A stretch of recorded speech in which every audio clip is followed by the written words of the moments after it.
l'initiative a été lancée il y a 3 ans à peu près entre Continental et le R2C.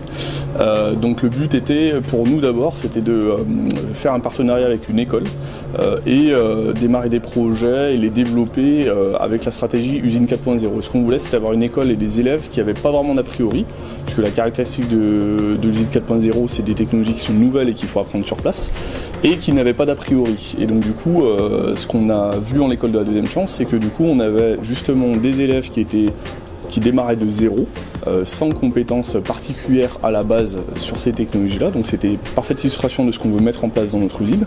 Et surtout l'esprit du talent qu'on recherche. Donc c'est-à-dire cette école, elle représente justement la recherche de talent. Et là le but c'était de dire, vous voyez, on a un exemple parfait de personnes qui sur le papier n'ont pas de compétences, mais par leur motivation et leur talent peuvent mettre en place des solutions, des applications qui paraissent hautement technologiques, mais sur lesquelles en fait on recherche plus de la motivation et de l'implication que réellement des compétences techniques. Alors c'était un partenariat qu'on avait déjà avec le R2C, mais qui était plus lié à des entretiens, des échanges, des supports. Et finalement on a fait une première initiative il y a 2 ans avec le Cobot Café qui a très bien fonctionné. À partir de là on a compris qu'on avait vraiment un intérêt commun à travailler ensemble et puis une envie surtout.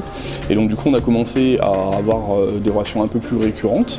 On a refait un deuxième challenge cette année et en même temps on a profité pour signer la convention de partenariat qui nous engage pendant 3 ans à faire un peu plus d'échanges entre les collaborateurs Continental et les élèves et les coachs de l'ER2C. Oui, le projet Continental nous a évidemment intéressés puisque nous avons comme principe au sein de l'école que tous nos élèves sont capables.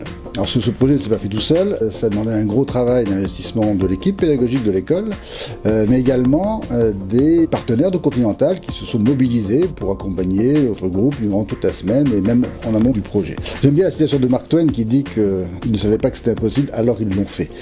Donc ce projet pour nous est de voir un peu est-ce qu'ils sont capables, nos élèves, de le faire, sachant qu'au départ il n'y a aucun a priori.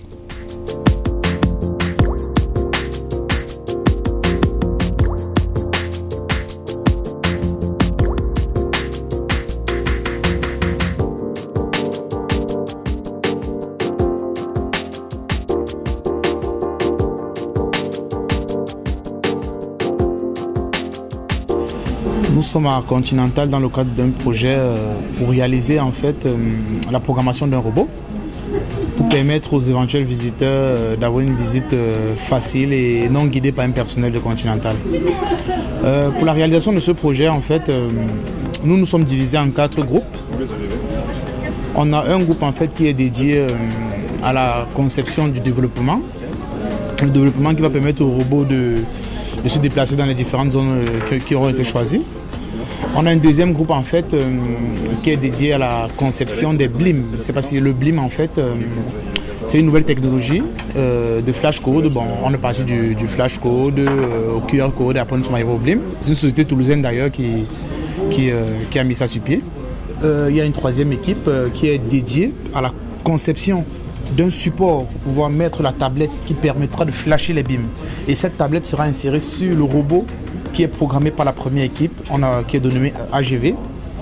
On a une quatrième équipe en fait qui est plus spécialisée dans la communication de l'événement.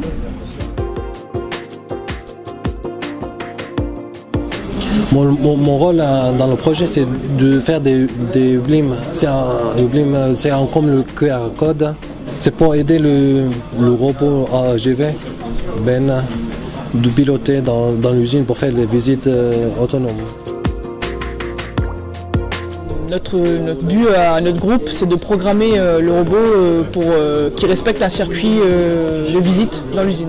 On doit toujours on doit s'adapter en fait, parce qu'il y a des problèmes au niveau de la vitesse, pour pas qu'il heurte une personne ou quoi que ce soit.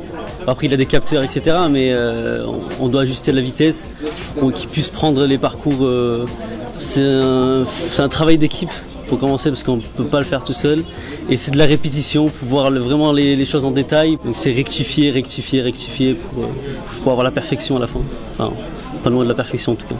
Les jeunes de mon équipe et moi-même avons été amenés à utiliser un logiciel qui s'appelle Incubed, donc qui sert à interfacer le robot avec le serveur qui gère la flotte de petits robots qui circulent dans l'usine. On place des points où l'AGV s'arrêtera. Avec la tablette, il lira des BLIM Et ensuite il continuera, il affichera l'interface et il continuera jusqu'au prochain point qu'on lui a indiqué.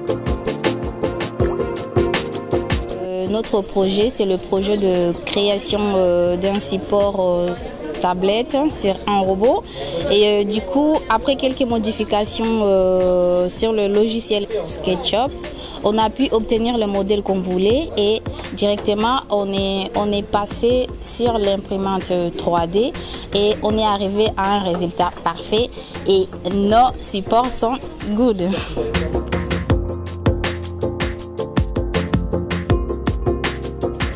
Donc on avait en charge de créer un support tablette à fixer sur la HEV. Donc j'étais avec un groupe de 3 élèves surmotivés.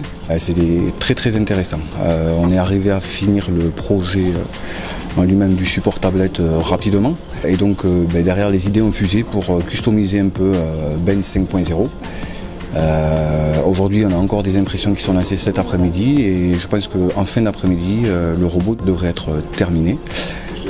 Et toujours pareil, dans la joie et la bonne humeur des élèves, voilà, j'ai eu un groupe admirable.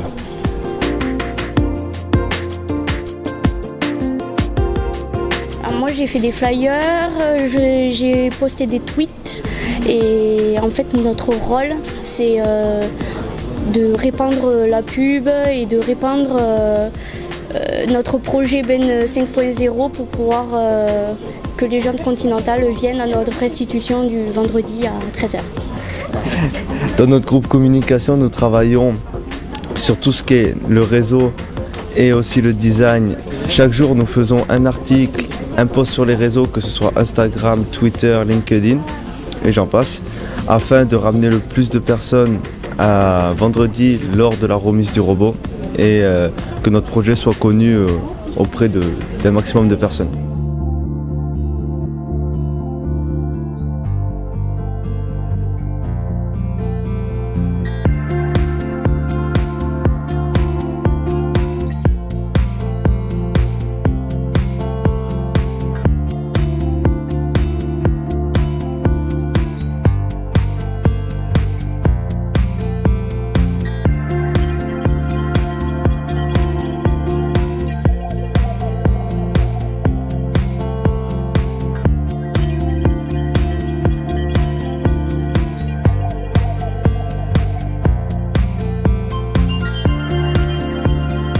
Je suis Nathalie Madère, je suis conseillère régionale déléguée au réseau des écoles de la deuxième chance. Le dispositif École de la deuxième chance, c'est un accélérateur de qualification et de compétences. Le dispositif École de la deuxième chance repose sur 3 piliers. Une alternance avec les entreprises, une pédagogie individualisée, donc avec des parcours pour chaque élève qui rentre dans l'école, et surtout une pédagogie qui est innovante. C'est l'approche par compétences, c'est-à-dire j'apprends en faisant. Et avec l'action continentale, nous en avons une véritable démonstration éclatante. Ça s'est très bien passé, c'est assez impressionnant. L'évolution des élèves entre le moment où on les rencontre 2 ou 3 semaines auparavant à l'école, où ils sont un peu renfermés, ils n'ont pas forcément encore, on va dire, ils sont pas très à l'aise, etc. Et puis à la fin, à la restitution, où ils vont parler avec un micro, avec une trentaine de personnes, avec des fonctions assez importantes et qui sont totalement à l'aise et qui vont expliquer tout leur projet, c'est vraiment très impressionnant. Ça fait très plaisir parce que du coup on se dit que ça a fonctionné et que du coup la magie a pris un peu. Et du coup là derrière on voit justement les talents se révéler et puis on voit tout de suite l'avenir qu'ils peuvent avoir et que le fait, en fait c'est un peu le rôle de l'ER2C et puis ce qu'on essaye de apporter pendant cette expérience là, c'est de leur mettre le pied à l'étrier, leur redonner confiance et après à partir de là on se dit que c'est lancé pour le reste de leur vie.